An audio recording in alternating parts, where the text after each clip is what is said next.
Nós vamos continuar então com esse nosso estudo da nossa declaração doutrinária, sempre lembrando o que me incentivou, me estimulou a trazer à lembrança da igreja essa declaração doutrinária. Foi uma tentativa de reforma da nossa declaração doutrinária que iria mexer com algumas questões muito importantes em termos de vida eclesiástica, em termos até de prática doutrinária. Então, nada melhor do que você reforçar a nossa identidade como batistas. Irmãos, os batistas estão perdendo a sua identidade. Estou falando sobre se ter bateria ou não no culto, né? Não estou falando sobre você bater palma ou não, vir de calça comprida ou de vestido, né? Eu estou falando de princípios doutrinários que são tão preciosos e que infelizmente continuamente têm sido atacados, irmãos, isso de forma sistemática, né? De forma sistemática. Então, esse assunto pode passar, nós vamos ver hoje, é Deus Espírito Santo. Ele travou, né? Deus Espírito Santo. Nós já vimos sobre a Bíblia, nós vimos sobre Deus de uma forma geral, já vimos a primeira pessoa da Trindade, que é o Deus Pai, já vimos a segunda pessoa da Trindade, que é Deus Filho. Faz o seguinte, vai botando, eu botei animação em parágrafos, não enche a tela, não vai colocando, entendeu? Show, exatamente. Só que você não é a primeira tela, essa já está lá na frente. Então nós já estudamos sobre Deus Pai, sobre a Bíblia, Deus de uma forma geral, depois a primeira pessoa da Trindade, Deus Pai, Deus Filho, e hoje nós vamos estudar sobre Deus Espírito Santo. Os batistas são muitas vezes acusados de não terem fervor ou de desacreditarem ou deixarem a pessoa do Espírito Santo como se fosse assim uma figura menos importante na fé e na vida da igreja. Isso, pode botar o texto, irmão, por favor. Isso é uma falácia, isso é uma mentira. Nós valorizamos a pessoa do Espírito Santo, tanto é que a nossa declaração doutrinária traz alguns aspectos importantes. Em primeiro lugar, o Espírito Santo, em essência com o Pai e com o Filho, é pessoa divina. Então nós, de cara, nós já dissemos, olha, o Espírito Santo é Deus. Ele é em essência, com o Pai. Ele, Jesus e o Deus Pai são uma só pessoa divina. E aqui alguns textos que estão sublinhados estão trazendo essas características do Espírito Santo como Deus. Então, Salmos 139, versículos 7 a 12. Salmo 139, 7 a 12. Para onde poderia eu escapar do teu Espírito? Para onde poderia fugir da tua presença? Se eu subir aos céus, lá estás. Se eu fizer a minha cama na sepultura, também lá estás. Se eu subir com as asas da alvorada e morar na extremidade do mar, mesmo ali a tua mão direita me guiará e me susterá. Mesmo que eu diga que as trevas me encobrirão e que a luz se tornará noite ao meu redor, verei que nem as trevas são escuras para ti. A noite brilhará com o dia, pois para ti as trevas são luz. Irmãos, esse texto diz o seguinte: nós não podemos fugir do Espírito. Aonde não há lugar que nós podemos fugir do Espírito de Deus. Por quê? Porque o Espírito é tão onipresente quanto Deus. Então está identificando claramente, mesmo no Antigo Testamento, o Espírito Santo como Deus e o Espírito Santo sendo uma mesma pessoa. João 4,24 você sabe de cor, né? Deus é Espírito, e que aqueles que o adorem em Espírito e em verdade. Deus é Espírito. Olha uma identificação clara de Deus com o Espírito Santo. Hebreus capítulo 9, versículo 14. Quanto mais o sangue de Cristo, que pelo Espírito Eterno se ofereceu de forma imaculada a Deus, purificará nossa consciência de atos que levam à morte, para que servamos a Deus Aqui o autor está fazendo uma relação entre Espírito Santo e Jesus. Então, se você ainda se confunde nessa ideia, um só Deus, uma só pessoa, aliás, um só Deus, três pessoas, uma só essência. É essa a ideia. Ok? Muito bem. Uma outra característica do Espírito Santo que a nossa declaração nos traz. Pode seguir, meu amigo. Está travando aí? Isso. É o Espírito de verdade. João 6,13, se não me engano. 16,13. João 16,13. Eita, o que é isso aqui? João 16,13 nos fala assim: mas quando o Espírito da verdade, ele os guiará a toda a verdade. Então é o Espírito da verdade. E por ser o Espírito da verdade, ele nos guia para a verdade. É o Espírito Santo que nos guia para a verdade, irmão. Nós não desprezamos a ação do Espírito, estão entendendo? Porque é ele que nos guia nesse sentido. Uma outra característica, irmãos, relacionada ao Espírito Santo, ele atuou na criação do mundo e inspirou os homens a escreverem as Sagradas Escrituras. Você se lembra do texto que fala assim, no início, ou no princípio, criou Deus os céus e a terra. E a terra era sem forma e vazia. E o Espírito de Deus se movia sobre a face das águas. É o Espírito de Deus atuando na criação. Mas, pastor, é Deus que é o Criador? O Espírito Santo participou da criação também. Que são uma essência. E o próprio Jesus Cristo, nós já vimos, participou da criação. É a palavra ativa de Deus.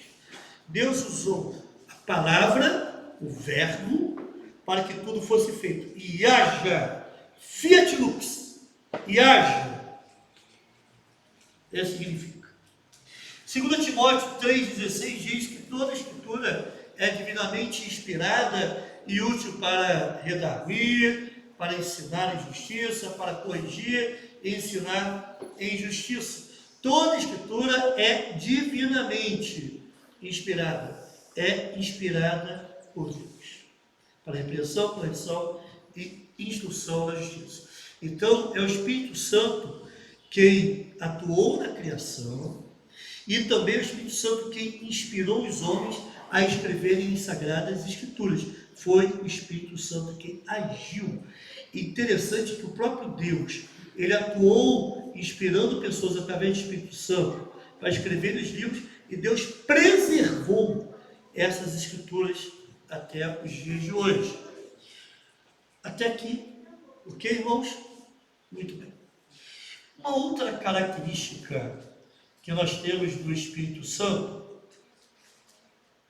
ele ilumina os homens e os capacita a compreenderem a verdade divina. Vamos a João 14, 26. João capítulo 14, versículo 26. Aqui é a ação completa do Espírito, né? Mas o conselheiro, o Espírito Santo, que o Pai enviará em meu nome, ensinará a vocês todas as coisas e fará vocês lembrarem tudo o que eu disse. Irmãos, quem é o grande ensinador? O Espírito Santo. Uma das crises que eu tenho, particularmente, é quando às vezes a gente prega aqui, eu ensino alguma coisa, e depois as pessoas falam, o pastor disse isso, eu disse isso. Você que interpretou assim, né? Sabe por quê? Não estou falando que isso seja errado, não. É uma crise que eu tenho, porque parece que eu... sabe por quê? Porque é o Espírito Santo quem vai clarear a sua mente, fazer com que você entenda aquela verdade, e ele que vai te dar a aplicação daquela verdade, entende isso? Aí você pega aquela verdade tão importante, né, e necessária, tem um princípio bíblico sendo ensinado, mas a aplicação na sua vida é diferente, porque você é diferente de mim, você tem uma vida diferente da minha, nós somos diferentes, é o princípio, existe um princípio, que a princípio tem que ser ensinado, mas aquela aplicação, ela vai variar com algumas pessoas. Irmãos, mas se não for pela atuação do Espírito, nós não entendemos as verdades de Deus. Porque as coisas espirituais se discernem espiritualmente. As coisas carnais não. Mas aquilo que é espiritual, nós só conseguimos entender se Deus nos ajudar, pelo Santo Espírito. Se não, meu querido, você não vai entender. Nessas EBDs que nós tivemos lá com as crianças, com os jovens, os adolescentes, jovens solteiros, aqui, adolescentes, né? E aqui com os jovens solteiros e jovens casados e adultos, né? Todas essas verdades, elas até são ensinadas, né? Os recursos humanos são usados, mas se não for Deus agindo na nossa mente pelo Santo Espírito, a gente não entende. Nós temos dificuldade, irmãos, de entender alguma coisa. Uma vez eu ouvi um irmão falando assim, Jesus nos ensinou a dar a outra face. Eu não. Você gosta de dar outra face? Eu não. Se chegar e bater, eu logo respondo. Né? Eu logo devolvo. Ok. Ele entendeu a verdade ali, irmão? Não. Ele conhece a verdade? Não. Quer dizer, entre aspas, dúvidas. Conhece, não é? Até sabe as letras, mas ele não entende a verdade. O que Deus quer de fato? E como vou aplicar isso na minha vida? Mas isso é obra do Espírito Santo. Às vezes eu fico assim impressionado, irmãos. Eu fico impressionado com algumas coisas. Às vezes uma pessoa muito eloquente fala verdades do reino e não tem muito resultado. Mas às vezes você lá na sua conversa, no momento lá mais pessoal, né, mais particular, você fala coisas e as pessoas entendem com uma clareza. Isso prova que não depende de você. Isso é obra do Espírito Santo. Né? Uma das coisas que me encanta do trabalho infantil é isso, que são verdades do reino, pregadas de uma forma tão simples, que eu entendo, que a criança entende, qualquer um aqui entende. Que legal isso, né? Mas até mesmo nesse momento, nós precisamos do Espírito Santo trazendo essa compreensão adequada. Uma outra característica do Espírito Santo, isso aqui eu vou parar um pouco mais, no dia de Pentecostes, em cumprimento final da profecia e das promessas quanto à descida do Espírito Santo, ele se manifestou. Ele aqui até colocaria em letra maiúscula, eu só copiei, né, da própria declaração doutrinária, traz assim, e não tem sido mais usado, ele com letra maiúscula para Deus, para Jesus e para o Espírito Santo. Mas ele, o Espírito Santo, se manifestou de maneira singular, única, passando a fazer parte do corpo de Cristo, que é a igreja, de maneira singular, quando os primeiros discípulos foram batizados no Espírito, passando a fazer parte do corpo de Cristo, que é a igreja. Suas outras manifestações, constantes no livro de Atos dos Apóstolos, confirmam a evidência de universalidade do dom do Espírito Santo a todos os que creem em Cristo. Vamos lá, vamos devagar. Vamos aqui, vamos respirar. Muitos defendem a ideia de que quando a pessoa é batizada no Espírito Santo, obrigatoriamente algumas manifestações devem ocorrer, como aconteceram lá no livro de Atos. Mas será que isso de fato deve acontecer assim? Será que é dessa forma mesmo? Em primeiro lugar, vamos ver a profecia sobre a vinda do Espírito Santo. Joel, capítulo 2, versículos 28 a 32. Joel 2, 28 a 32. Olha só essa profecia. E depois disso, derramarei o meu Espírito sobre todos os povos. Os seus filhos e as suas filhas profetizarão, os velhos terão sonhos, os jovens terão visões. Isso quando o Espírito Santo fosse derramado. Aconteceram algumas evidências sobre esse derramamento do Espírito Santo? Sim, óbvio que aconteceu. Mas essas evidências necessariamente precisam acontecer quando o crente é batizado no Espírito Santo? Não, isso foi lá, naquele momento singular na história, quando o Espírito Santo foi dado para a igreja, para a ação nesse mundo. O seu ministério foi iniciado. Até sobre os servos e as servas, a universalidade aqui, da ação do Espírito. Derramarei do meu Espírito naqueles dias. Mostrarei, aqui interessante, versículos 30 em diante, desse capítulo, aqui já é uma realidade escatológica, está apontando para o fim dos tempos. Mostrarei maravilhas no céu e na terra, sangue, fogo e nuvens de fumaça. O sol se tornará em trevas e a lua em sangue, e antes que venha o grande e temível dia do Senhor, quando Jesus vai voltar. Irmãos, então entenda, havia profecia, né, sobre esse derramamento do Espírito Santo. Algumas coisas iam de fato acontecer, e de fato aconteceram. Mas pastor, hoje em dia as pessoas têm visões e têm sonhos, e isso é manifestação do Espírito Santo? Da ação, do derramamento do Espírito Santo, do batismo do Espírito Santo? Não, irmãos, isso aconteceu dentro de um período histórico, quando Deus deu o Espírito Santo, e o Espírito Santo iniciou o seu ministério aqui nessa terra. Isso não é mais reproduzível.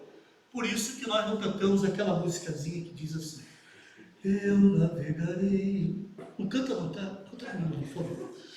No oceano do Espírito, tão bonito, e a ti. No oceano do Espírito, e aqui o quê? Adorarei, não.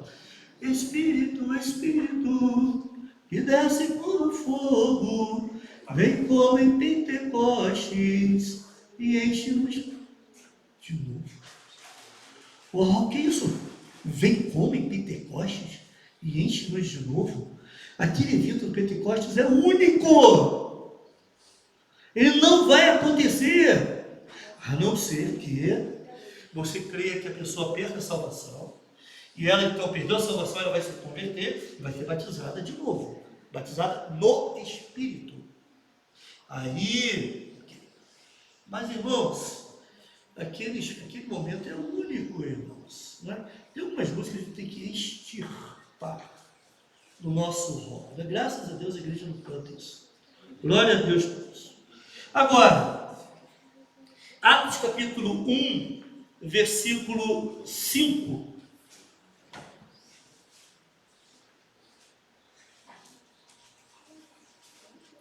E aqui eu quero tirar uma questão aqui com os irmãos importante.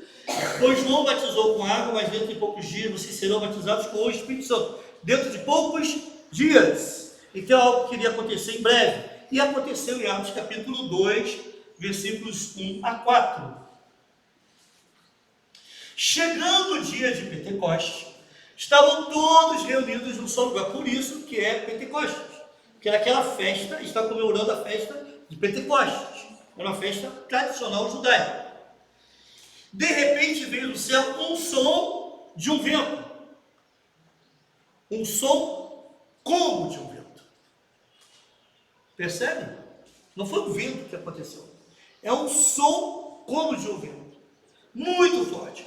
Encheu toda a casa na qual estavam assentados. E viram o que parecia,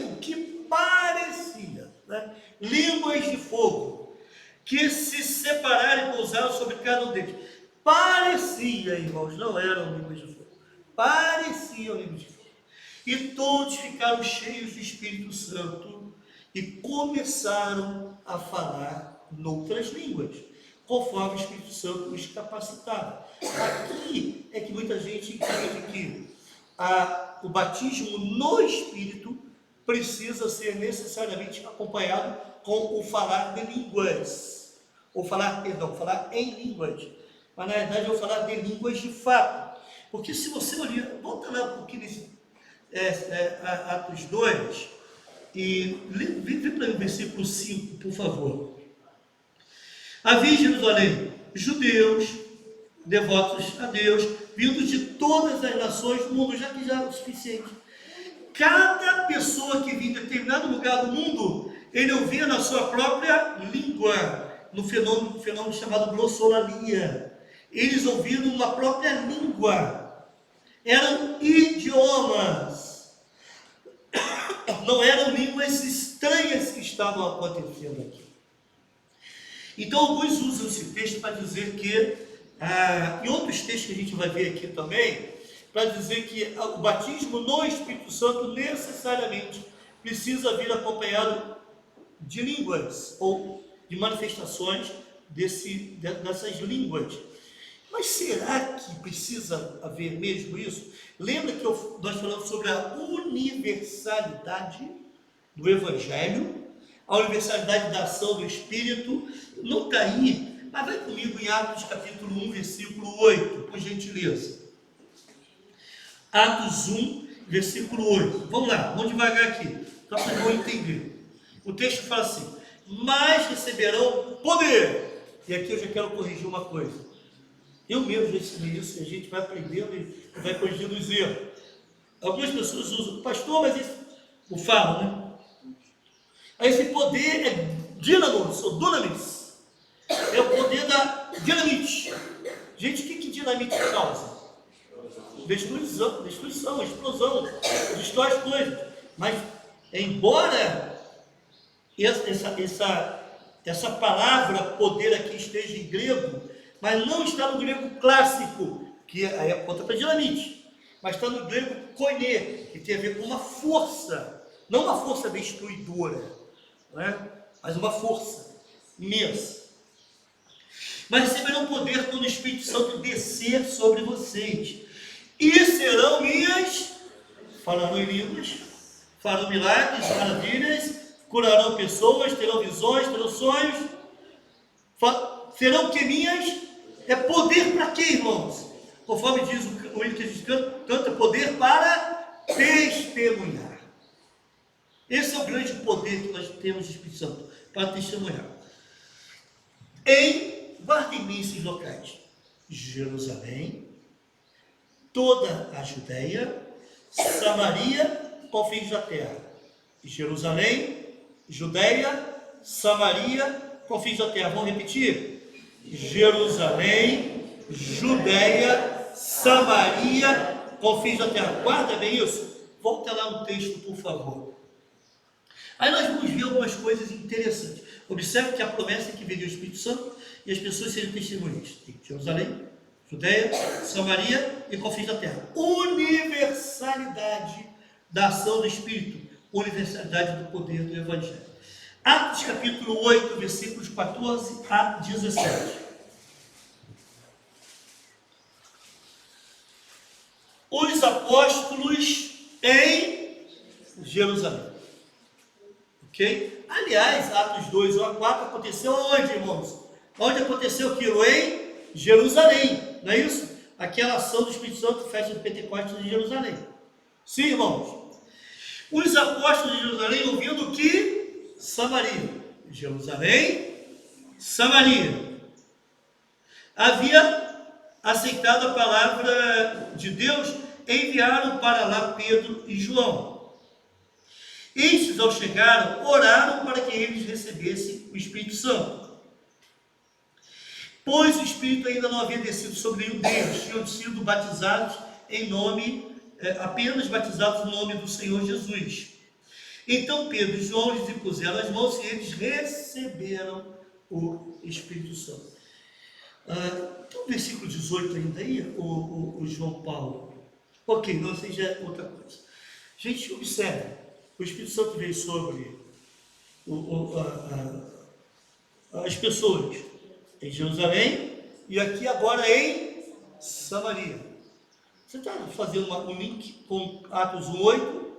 Universalidade do Evangelho. Atos 10, 44 a 47. Aqui eu tive que lutar com esse texto aqui. Então, o que me salvou foi o mapa. Por quê? Peraí. Atos 8 fala Jerusalém, depois Judéia, Samaria.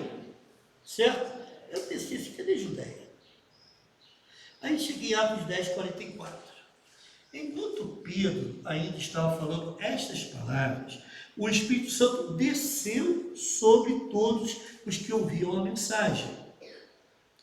Os judeus convertidos que vieram com Pedro ficaram admirados de que o dom do Espírito Santo fosse derramado até sobre os judeus.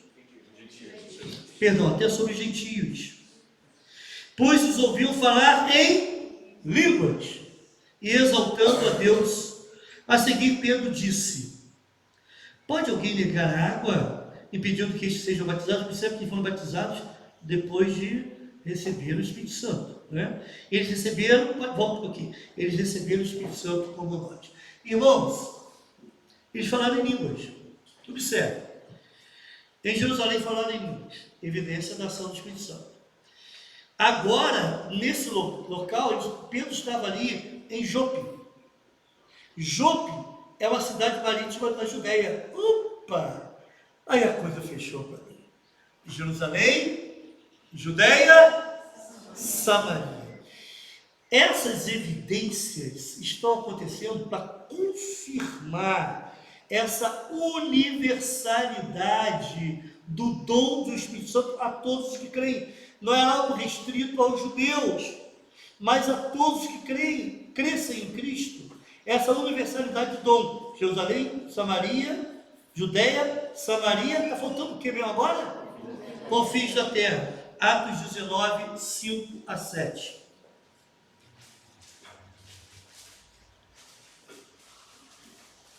Ouvindo isso, eles foram batizados no nome do Senhor Jesus. Quando Paulo lhes impôs as mãos, veio sobre eles o Espírito Santo e começaram a falar em línguas e a profetizar. Observe que uma manifestação visível de que o Espírito Santo estava agindo neles. E eram ao todo os 12 homens. Mas pastor, como assim? Aonde que Paulo estava? Se você voltar um pouquinho, você vai ver que Paulo estava em Éfeso. Gentios, confins da terra. Irmãos, estão entendendo essa ordem lógica? Primeiro, em Atos 1:8, houve a promessa: vocês vão receber poder para serem testemunhas de Jerusalém, Judéia, Samaria, confins da terra. Certo? E essa universalidade da ação do Espírito está sendo comprovada agora. Tanto é que eles receberam o Espírito Santo e falaram em línguas. Jerusalém, Judéia, Samaria, confins da terra. Estão entendendo? Isso para provar de uma vez por toda a universalidade do Espírito Santo. Pastor, há necessidade de que isso aconteça nos dias de hoje? O que você acha, irmão? Há necessidade de que aconteçam essas evidências da ação do Espírito Santo nos dias de hoje? Da ação falando em línguas, profecias, essas coisas. Me ajuda aí, irmão. Sim ou não? Não. Porque isso está comprovado nos registros bíblicos.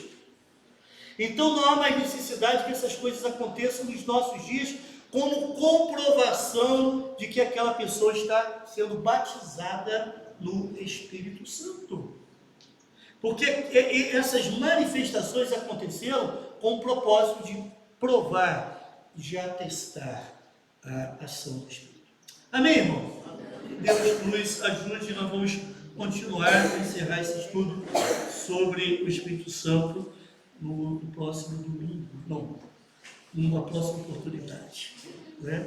Se Deus assim nos permitir. Vamos orar? Vamos encerrar. Ajudou a tirar suas dúvidas nesse sentido, irmão? Então, se alguém fala assim, tem que haver manifestações extraordinárias para que haja comprovação que a pessoa está sendo batizada no Espírito, e não caia nessa linha, né? Aqui tem irmãos que abraçam essas ideias, irmãos. São bênçãos, são crentes, vai morar todo mundo no céu, mas isso, a nossa declaração doutrinária diz isso, né? Se alguém crê de forma contrária, você tem que procurar outra igreja. Mas a nossa declaração doutrinária diz isso, tá? E Não há necessidade mais dessas manifestações, porque aquilo que Deus quis ensinar através dessas manifestações foi plenamente ensinado. Tá bom? Se coloque em pé, vamos orar. E logo em seguida eu quero dar alguns comunicados. A gente vai encerrar a transmissão. Eu vou trazer alguns comunicados aí. Obrigado, Senhor, por esse tempo que tivemos aqui. Obrigado pela instrução da Tua Palavra. E nos ajude, ó Deus, a entendermos a Tua Palavra cada vez mais, como a Tua Palavra é bela, Senhor. Como é bela a Tua Palavra, como é bela a Tua Igreja, Pai. Como nós podemos nos aprofundar e nos enriquecermos com verdades tão importantes para o nosso crescimento espiritual, para a nossa edificação e para o nosso testemunho. Abençoe, ó Deus, cada irmão que daqui a pouco retornará para a sua casa, e também, Deus, eu peço que Tu nos tragas de volta, estimule esse coração que está com dificuldade, não está sentindo prazer de estar na casa do Senhor, que retorne, que Ele venha, e que estejamos juntos aqui às 18 horas, para continuarmos nessa adoração coletiva que tanto te agrada. Isso nós oramos em nome de Jesus. Amém. Irmãos, vou encerrar a transmissão, por gentileza.